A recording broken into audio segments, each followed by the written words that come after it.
انا حمایت از رحمانوف. انا اینا میگن جان دادن برای رحمانوف.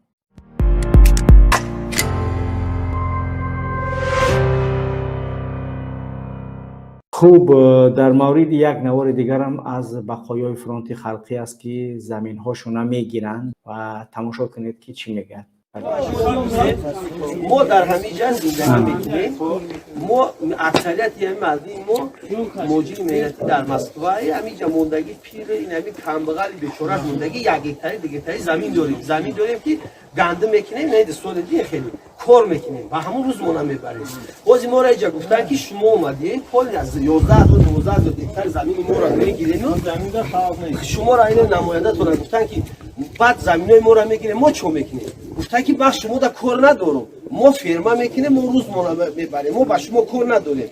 ما همینجا 100 نفر اومدیم برای انمی وطن، برای انمی سرزمین رفتیم در طویل دره و در قرقدم خمسنگیر جنگ کردیم برای همین سرزمین اومدیم. نه که همین مقصد شما زمینای ما را یعنی که ما رفتیم در طویل دره جنگ کردیم و در خمسنگیر رفتیم جنگ کردیم، رحمانوف حمایت کردیم، مثلا مردم کشتیم، جنگ کردیم.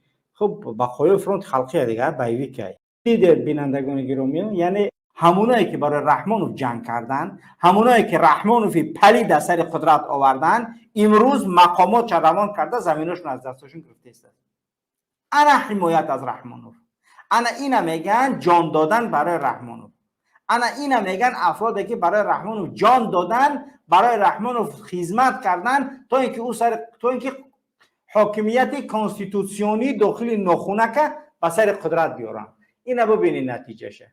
بسویتن اردش 300 سوم بچهش عسکری میبره کنتیوژ نمیورن، دخترش میره در شنبه درس میخونه، ایوس میگرده میوه 6 بار ابورت کردگی یا 6 بار اتساس کردگی یا عمر دیگه فرزند نمیوه. خوب دیگه بچه دیگرش در آسیا نیم کلا خنک زدگی پراستاتیت میاد دیگه یگون نسل نمیبره. خودش دیگه زمین چه رحمانوف گرفته است. فهمیدید که رحمانوف چیکار کرده است؟ اكو آدمایی که زید رحمانوف بودن خودتون دیگه بفهمه که اکنون در شهادتن. این طرفداراشه. این طرفدارای رحمانوف، اونایی که رحمانوف سر قدرت آوردن، ببینه که رحمانوف چیکارشون کرده است. دوام شما. زمینای بیکاره که فرما میکنن او همین موبایل ما صاحب زمین هستم، ما هم صاحب زمین هستم. صاحب زمین دولت است. دولت چند نفر صاحب زمین هستین؟ چند نفر؟ همه 752 شخص اجاره کار شما 7000 گاو نزن بچه. اجاره کار خوجگی دهخونی دارش اجاره کار زنده در دهخونی نشید یگون کس خوجگی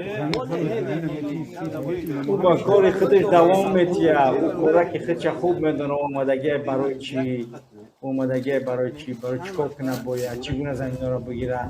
فرما بود در کار دیگون دخترش دیگون بودی رحمانوف در کار باید این مردم بگیره. این مردمی که رحمانوف را به قدرت آوردگی و در بالا گفتم که گذاشتم که یعنی یک نفر یعنی هیوری تخمینه را زن شد، دادری زن شد، رفیقش انا میکنه میکنه در همین تقاضی. اکولی من نگفتم که خودی شیرزاد، نورزاد، قورزاد و گورزاد میان میکنه کورا. یک رفیقی خسر بچه نورزاد هیوری تخمینه میتونه به همین کورا کنه. 10 هکتار 20 هکتار مردم بازوری میزنه میگیره، قرار براره میگیره فرما میکنه من. خب دیگه مردم رنگ غلام باید برای کار بفرما، فایدهش باید بگیره. این مردم برای این اویله را غلام و غلامو باید که هیچ وقت صدا نداشته باشن. این نمیتا میکشی، نمیتا برای رحمانوف آدم میکشی، خطا جهنمی کرده و بانم جمعیو یگون ره نداری. رحمانوف چکارت میکنه؟ این نمیتا میگیره همه چیزات زمیناتا زندگی کردن را نمیمونه دیگه. گپای در بالا گفتم بچه تا چکار میکنه، دختر تا چکار میکنه، خطا چکار کرده است، تا کدام حالت قرار داره تکرارش نمیکنه. خود خوب ایمان میفهمی برای چی؟ برای اینکه شما غلط کردگی.